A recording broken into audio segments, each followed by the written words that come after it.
Louvado seja o nosso Senhor Jesus Cristo, para sempre seja louvado. Pelo sinal da Santa Cruz, livrai-nos Deus nosso Senhor, dos nossos inimigos, em nome do Pai, do Filho e do Espírito Santo. Amém. Vinde, Espírito Santo, enchei os corações dos vossos fiéis e acendei neles o fogo do vosso amor. Enviai-nos, ó Pai, o vosso Espírito, e tudo será criado, e renovareis a face da terra. Oremos. Ó Deus, que instruíste os corações dos vossos fiéis com a luz do Espírito Santo, fazei que apreciemos retamente todas as coisas, segundo o mesmo Espírito, e gozemos sempre de sua consolação, por Cristo Senhor nosso. Amém. Atos dos Apóstolos, capítulos 15 e 16. Então, nós estamos aí dando continuidade no nosso estudo de Atos dos Apóstolos.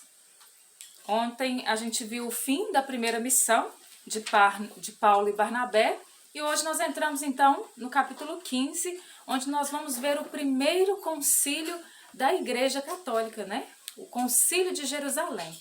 Então vamos lá. Atos 15, versículo 1. Alguns homens, descendo da Judeia, puseram-se a ensinar os irmãos o seguinte: se não vos circuncidais, segundo o rito de Moisés, não podeis ser salvos. Originou-se então grande discussão de Paulo e Barnabé com eles, e resolveu-se que estes dois, com alguns outros irmãos, fossem tratar dessa questão com os apóstolos e os anciãos em Jerusalém.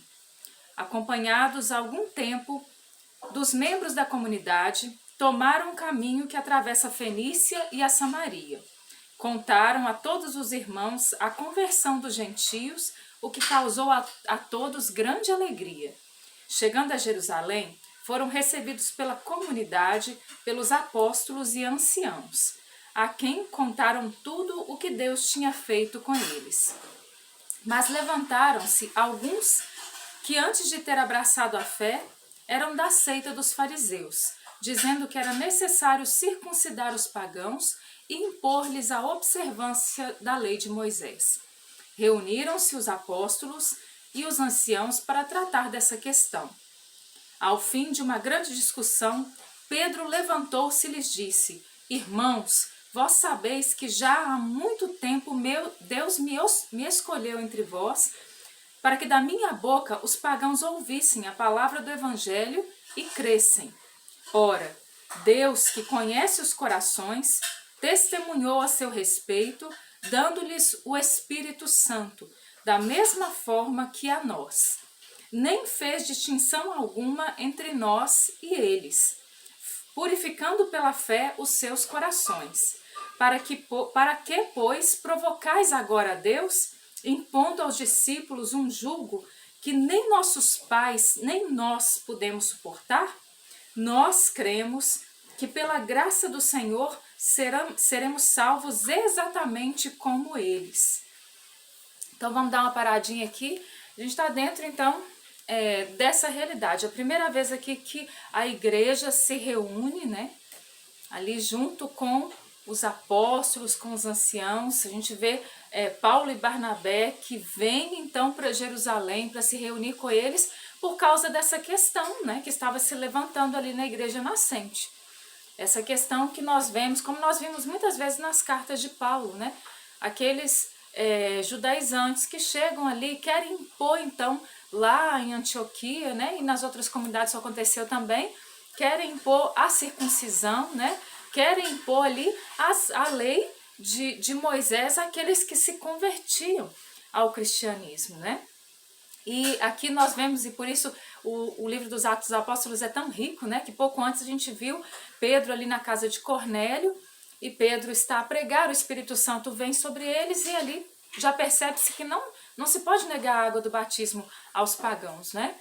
Então Pedro já havia sido provado, né? Deus já tinha feito Pedro passar por aquela situação, então ele já tinha essa compreensão, mas existia aí então essa discussão entre eles, e por isso então era necessário, né, um concílio, era necessário que eles se reunissem para debater sobre o tema e ver o que é que o Espírito Santo soprava na igreja, né?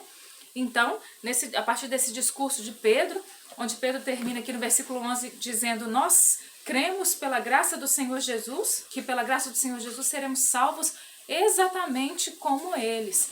Então, ali eles chegam a essa conclusão: olha, a salvação não é somente para os judeus, a salvação é para todas as nações.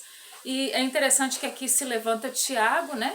Tiago, que estava ali ainda com um pé lá e um pé cá, com a opinião não muito bem formada em relação a isso. A partir do momento que Pedro se pronuncia, o próprio Tiago ele vai trazer aqui, no versículo 16, ele vem falar aqui do Antigo Testamento, já buscando essa palavra, onde o Senhor dizia que a salvação chegaria a todas as nações, que era a vontade de Deus que as nações se convertessem, né? No versículo 12 diz: toda a assembleia o ouviu silenciosamente. Em seguida, ouviram Barnabé e Paulo contar quantos milagres e prodígios Deus fizera por meio deles entre os gentios. Depois de terminarem, Tiago tomou a palavra. Irmãos, ouvi-me, disse ele. Simão narrou como Deus começou a olhar para as nações pagãs para tirar delas um povo que trouxesse o seu nome. Ora, com isso concordam as palavras dos profetas, como está escrito: depois disso voltarei e reedificarei o tabernáculo de Davi que caiu. Reedificarei as ruínas e o levantarei, para que o resto dos homens busque o Senhor e todas as nações sobre as quais tem sido invocado o meu nome. Assim fala o Senhor, que faz essas coisas que ele conheceu desde a eternidade. Isso aqui citando então Amós 9, versículo 11 seguinte. Então ali a comunidade, né, reunida em concílio, então ela entende, ela compreende que não se deve então colocar esse jugo, né, sobre os irmãos, que não se deve colocar um jugo que era colocado já sobre eles, que eles mal conseguiam carregar, como o próprio Jesus no Evangelho a gente vê que ele já vem criticar isso, né? E então eles percebem que não, que o Evangelho de Jesus Cristo não está condicionado a isso, né? Não se deve impor essas condições para que aqueles recém-convertidos possam caminhar na graça de Deus, né? E aí, então, eles chegam ali num consenso. Tiago propõe ali que algumas coisas sejam colocadas, né? Que vos abstenhais das carnes sacrificadas aos ídolos, do sangue e da carne sufocada e da impureza, né? Então, algumas questões somente essas são levantadas para que sejam ali seguidas, e no mais, então, que o evangelho continue sendo pregado, que os irmãos vivam na lei da liberdade, né? E na lei da graça. Aqui, a partir do versículo 30, a gente tem aí a segunda viagem de Saulo com Silas. Diz assim: ao termo de alguns dias, disse Paulo a Barnabé: tornemos a visitar os irmãos por todas as cidades onde temos pregado a palavra do Senhor, para ver como eles estão. Aí Barnabé quer levar consigo João Marcos. Pedro coloca ali objeções, acontece uma discussão ali entre Pedro e Barnabé então se separam, né?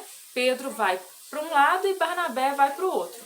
Cada um vai cumprir ali a sua missão em lugares diferentes, então. Então, Paulo toma consigo Silas, e Paulo vai agora caminhar nessa segunda viagem, não mais com Barnabé, mas agora com Silas. E Barnabé vai, então, continuar a sua missão com João Marcos, né? No capítulo 16. Capítulo 16 diz assim: chegou a Derbe e depois a Listra. Havia ali um discípulo chamado Timóteo. Então a gente vê aqui Paulo encontrando-se com Timóteo, né? Timóteo tão querido, nós que já estudamos aqui as pequenas cartas de São Paulo, né? Nós vimos lá a carta de São Paulo a Timóteo, nós vimos toda a amizade de Paulo com Timóteo, né? Na verdade, Paulo que dizia que Timóteo era um filho dele na fé. E nós vemos aqui então em Atos dos Apóstolos Paulo se encontrando com Timóteo. Chegou a Derbe, havia ali então um discípulo chamado Timóteo, filho de uma judia cristã, mas de pai grego. Tanto que lá na carta a Timóteo, muitas vezes Paulo vai retomar isso, a fé que foi passada a Timóteo pela avó dele e pela mãe dele, não é isso? E continuando então no versículo 3, diz assim: Paulo quis que ele fosse em sua companhia. ao tomá-lo consigo, circuncidou por causa dos judeus daqueles lugares, pois sabiam que o seu pai era grego. Então o pai de Timóteo era grego, a mãe dele era judia. Nas cidades pelas quais passavam, ensinavam que observassem as decisões que haviam sido tomadas pelos apóstolos e anciãos de Jerusalém. Assim as igrejas eram confirmadas na fé e cresciam em número dia a dia. Então é interessante que Paulo faz essa segunda viagem para visitar aquelas comunidades, né? E também para falar qual foi a decisão do concílio, né? Para falar o que ficou decidido ali, acordado, juntamente com os apóstolos, né? E ali vai confirmando a igreja, ali vai solidificando, né, a igreja, e vai dizendo aqui então que eles cresciam em número dia a dia. Então nós vemos a igreja que vai crescendo. Atravessando em seguida a Frígia e a província da Galácia, foram impelidos pelo Espírito Santo a anunciar a palavra de Deus na Ásia. Ao chegarem aos confins da Mísia, tensionavam seguir para Bitínia, mas o Espírito de Jesus não o permitiu. Depois de o haverem atravessado rapidamente a Mísia, desceram a Troade. Então é muito interessante que os Atos dos Apóstolos o tempo inteiro eles tomam aí esse protagonismo do Espírito Santo, né? Nessa missão da igreja. Então nós vemos o tempo inteiro o Espírito Santo intervém, o Espírito Santo que envia os irmãos para um lugar, para outro, aqueles que pretendem ir para o lugar, o Espírito Santo não deixa e mostra para eles que é para outro lugar que é para ir, né? Então nós devemos nos abrir à ação do Espírito Santo também. Nós devemos perguntar ao Espírito Santo, para onde o Senhor quer que eu vá? O que o Senhor quer que eu faça, né? Que o Espírito Santo nos dê essa graça de termos também esses ouvidos atentos, né? À voz dele, aquilo que ele tem para a nossa vida. Agora nós entramos dentro da realidade do anúncio de Paulo em Filipos. Vem dizer então que Paulo, à noite, ele tem uma visão, onde um macedônio de pé estava diante dele e rogava: passa a Macedônia e vem em nosso auxílio. Então ele percebe ali que Deus queria que ele fosse a Macedônia, e assim ele faz, né? Ele chega então, lá tem uma mulher chamada Lídia, que era temente a Deus, e ela escutava. O Senhor abriu-lhe o coração para atender as coisas que Paulo dizia. Foi batizada juntamente com a sua família e fez o pedido de que eles fossem até a casa dela, que eles ficassem lá. E assim aconteceu. Versículo 16, a partir do versículo 16 vem narrar então quando Paulo e Silas são presos, né? Então é a primeira vez que os Atos dos Apóstolos vem narrar então essa prisão de Paulo. Vem dizer que certo dia, Paulo diz, né? Certo dia, quando íamos à oração, eis que nos veio ao encontro uma moça escrava que tinha o espírito de Pitão. E aí ela ficava gritando atrás deles. A gente vai ver nos próximos versículos que ela ficava gritando: esses homens são servos de Deus, bababá, bababá. E os senhores dela ali, né? Eles eram os patrões dela, ganhavam muito dinheiro com ela, com aquele espírito de adivinhação que ela tinha. Mas o que acontece? Aquela mulher foi torrando a paciência de Paulo e Silas pelo caminho, até que Paulo se volta para ela, percebe que ela tinha ali um espírito, e ele repreende então, expulsa aquele espírito daquela mulher, né? E aí os patrões que ganhavam dinheiro com ela ficaram muito bravos, e aí eles entregaram ali Paulo e Silas às autoridades, né? Versículo 23, depois de eles terem feito muitas chagas, então bateram neles, meteram-nos na prisão, mandando ao carcereiro que os guardasse com segurança. Este, conforme a ordem recebida, meteu-os na prisão inferior e prendeu-lhes os pés ao cepo. Então aqui a gente está diante de uma passagem maravilhosa. Olha só o que aconteceu. Nós que vimos alguns capítulos atrás, quando Pedro foi preso e aquele anjo veio libertar Pedro, né? De uma forma maravilhosa, a gente viu a libertação de Pedro. Agora a gente vai ver o que aconteceu com Paulo e Silas. Olha só. Pela meia-noite, Paulo e Silas rezavam e cantavam um hino a Deus. E os prisioneiros os escutavam. Eles estavam na prisão, eles tinham apanhado bastante, eles estavam todos chagados, e o que eles estavam fazendo? Cantando hinos a Deus na prisão. Subitamente sentiu-se um terremoto tão grande que se abalaram até os fundamentos do cárcere. Abriram-se logo todas as portas e soltaram-se as algemas de todos. Acordou o carcereiro e, vendo abertas as portas do cárcere, supôs que os presos haviam fugido. Ele tirou a espada e queria matar-se. Mas Paulo bradou em alta voz: não te faças mal, nenhum mal, pois estamos todos aqui. Então o carcereiro pediu luz, entrou, lançou-se trêmulo aos pés de Paulo e Silas. Depois os conduziu para fora e perguntou-lhes: Senhores, que devo fazer para me salvar? Disseram-lhe: crê no Senhor Jesus e serás salvo tu e tua casa e tua família. Anunciaram-lhe a palavra de Deus a ele e a todos que estavam em sua casa. Então, naquela mesma hora da noite, ele cuidou deles, lavou-lhes as chagas. Imediatamente foi batizado, ele e toda a sua família. Em seguida, ele os fez subir para sua casa, pôs-lhes a mesa e alegrou-se com toda a sua casa por haver crido em Deus. Muito interessante, né?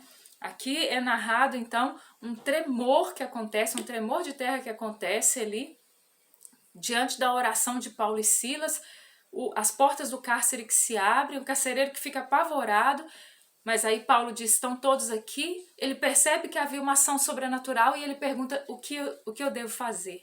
Assim como aconteceu desde a primeira pregação de Pedro, né? Quando perguntaram o que devemos fazer, irmãos, da mesma forma que perguntam o que eu devo fazer. E eles dizem então, crê no Senhor Jesus e será salvo tu e a tua família. Eu tomo isso como uma promessa de Deus para mim e para você, né? Existe uma ordem que diz, crê no Senhor Jesus. O que nós devemos fazer? Crer no Senhor Jesus. E qual é a consequência da nossa fé em Jesus Cristo? A palavra de Deus vem dizer, será salvo tu e tua família. Essa é a vontade de Deus para nós, né? A nossa salvação, a salvação da nossa casa, a salvação da nossa família.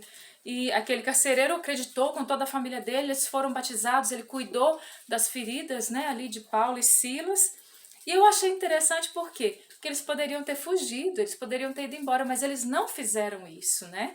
Eles não estavam sob a justiça dos homens, mas eles estavam sob a justiça de Deus, né? Paulo o tempo inteiro ele tem isso em vista, que ele estava nas mãos de Deus e ele se deixava cuidar e guiar pelo Senhor. Quando vem dizer aqui no 35, quando amanheceu, os magistrados mandaram os lictores dizerem, solta esses homens. Então é interessante, né? Aí eles mandam que soltem Paulo e Silas. O carcereiro transmitiu essa mensagem a Paulo. Os magistrados mandaram-me dizer que vos põe em liberdade. Saí, pois, e ide em paz. Mas aí Paulo fala assim, sem um julgamento, eles pegaram a gente, fizeram tudo de forma ilícita, bateram na gente, e eu sou cidadão romano. E aí Paulo fala, não é assim, né, que vai acontecer. Eles chegam, pedem desculpas ali, né, desconcertados, porque Paulo era um cidadão romano, e Paulo, então, e Silas continuam aí a sua missão. Versículo 40 diz, saindo do cárcere, entraram na casa de Lídia, onde reviram e consolaram os irmãos. Depois partiram. Amanhã a gente continua, quando Paulo e Silas, então, vão para Tessalônica, né? Mas a gente vai vendo como que a graça de Deus os impelia, né? Como eles eram impulsionados, impelidos pela graça de Deus. E é isso que nós pedimos ao Senhor, que nós estejamos impelidos também pela mesma graça, que nós sejamos impulsionados pelo Espírito Santo de Deus. Que a cada dia da nossa vida a gente viva com o coração ardendo por essa missionariedade, né? Um ardor missionário, ele possa nos consumir e que nós também nos inquietemos, assim como nós vemos aqui Paulo, Silas e os primeiros todos aqui, né? Que o Espírito Santo também possa nos inspirar. Nós devemos também, meus irmãos, acreditar naquilo que o Espírito Santo inspirou ao longo de 2 milênios, né, de história. Nós temos que acreditar na inspiração do Espírito Santo, porque aquilo que começou aqui não parou ao longo dos séculos. O Deus que agia aqui é o mesmo Deus que age hoje. Jesus Cristo é o mesmo de ontem, de hoje e de sempre. O Pai do céu é o mesmo, o Espírito Santo é o mesmo. Aquele que continua guiando a igreja de Cristo, e ele continuará guiando. Nós temos que acreditar, nós vimos aqui o primeiro concílio, o concílio de Jerusalém, tantos outros concílios, né? Até o concílio Vaticano II, e o Espírito Santo continua guiando a igreja. Se nós duvidarmos disso, nós estamos duvidando do próprio Deus. Nós não estamos duvidando de homens, mas do próprio Deus. Nós temos que acreditar e que seguir tudo aquilo que o Espírito Santo deixou para nós, né? Tudo aquilo que foi aberto, todas as portas que foram abertas, né? E hoje, mais do que nunca, nós precisamos, tendo a base sólida que nós temos hoje, 2000 anos depois, nós devemos então com mais afinco, com mais vigor, evangelizar, porque é necessário que a palavra de Deus chegue a todos os corações.